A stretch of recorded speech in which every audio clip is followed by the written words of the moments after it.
உலகம் அழிய போகுதுன்னு நினச்சிங்க. ஏன்னா எங்கே பார்த்தாலும் வாராது. இப்போ ஒரு ஒரு இன்னொரு ஹாஃப் டே தான் டைம் இருக்கு உங்களுக்கு. அந்த ஹாஃப் டே டைமில் நீங்கள் யார் கூட டைம் ஸ்பெண்ட் பண்ணணும்னு நினைப்பீங்க? என்னோட அம்மா அப்பா ஒய்ஃபு, அப்புறம் என்னோட யாரோ ஒரு ஆள் தான். யாரோட ஒரு ஆள்னா எங்கள் அப்பா கூட. அப்பா கூட ஏன் அப்பா ஏன் அவனை பிடிக்குங்களா? ஆமாம், எங்கள் அப்பா ரொம்ப பிடிக்கும். என்ன காரணம்னு கேட்டிங்கன்னா, சின்ன வயசுலேருந்தே ரொம்ப கஷ்டப்பட்டு என்னை வளர்த்துருக்காரு. ஆக்சுவலாக இப்போ பார்த்தீங்கன்னா நான் ஒரு நல்ல பொசிஷனில் இருக்கேன். நல்ல பொசிஷன்னா ஒரு வேலை இருக்குது, படிப்பு இருக்குது. அதுக்கெல்லாம் காரணம் என்னோட பேரண்ட்ஸ் தான். மெயினாக பார்த்தீங்கன்னா எங்கள் அப்பா. அவர் ஃபுல்லாகவே செங்கல் தொழில் தான் வேலை பார்க்குறாரு.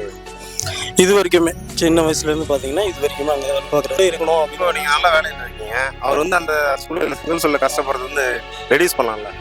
ஸோ நான் வீடு கட்டுறதுக்கு, அப்புறம் நான் படிக்கிறதுக்கு, என் தங்கச்சி கல்யாணத்துக்கு, அவங்க படிக்கிறதுக்குலாம் கொஞ்சம் செலவு நிறைய பண்ணியிருக்காங்க. ஸோ அதோட கடன் பார்த்தீங்கன்னா கொஞ்சம் இப்போ குறைஞ்சிருச்சு. இன்னொரு மொதல் பையனா? ஆமாம், வீட்டுக்கு மொதல் பையனாலும் முடிஞ்சு போச்சு வழி.